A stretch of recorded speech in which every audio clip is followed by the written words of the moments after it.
Kwa jina naitwa Sabina Rafael Daima, ni mkuu wa divisheni ya jinsia na ajira katika ofisi ya mtakwimu mkuu wa serikali. Ofisi ya mtakwimu mkuu wa serikali inatumia kufanya utafiti wa watu wenye uwezo wa kufanya kazi kwa mwaka 2026 kwa kutumia njia ya simu.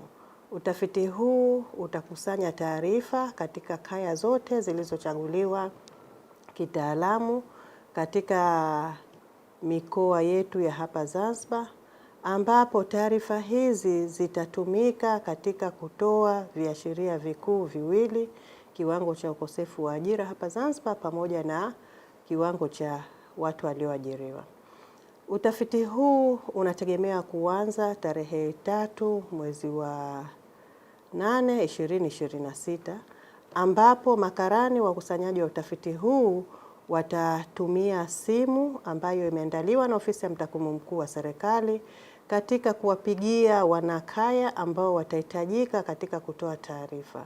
Na namba hii ya simu itakayotoka sio namba special, yani sio namba maalumu, ni namba za kawaida tu, lakini atajitambulisha kama ni afisa kutoka ofisi ya mtakwimu mkuu wa serikali pamoja na kutaja madhumuni makuu ya ukusanyaji wa taarifa hizi.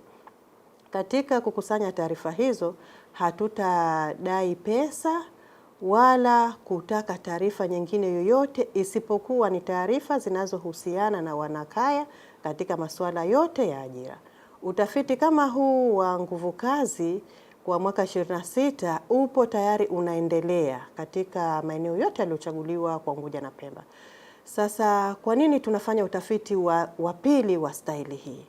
Kwamba lengo kuu la kufanya tafiti hizi mbili sambamba ni kama ifuatavyo.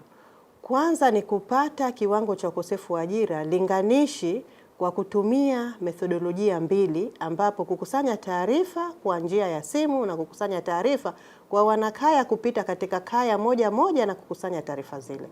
Kwa hiyo kwa kukusanya njia hizo mbili tutalinganisha matokeo haya na tuweze kuona kiwango cha ukosefu wa ajira nchini, lakini lengo lake kubwa kwa kutumia simu kwamba tunataka tuondoshe au tupunguze gharama ya ukusanyaji wa taarifa.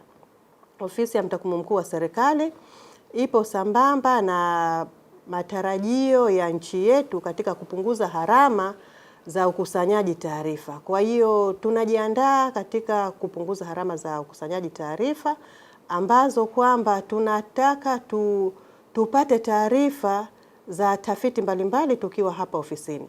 Kwa hiyo tukiona viashiria hivi vinaendana katika tafiti hizi mbili, basi tutaweza kukusanya taarifa za utafiti huu kwa mwaka 2027 kwa kutumia njia ya simu na kupunguza gharama za ukusanyaji taarifa kwa kumfuata mwanakaya nyumbani kwake.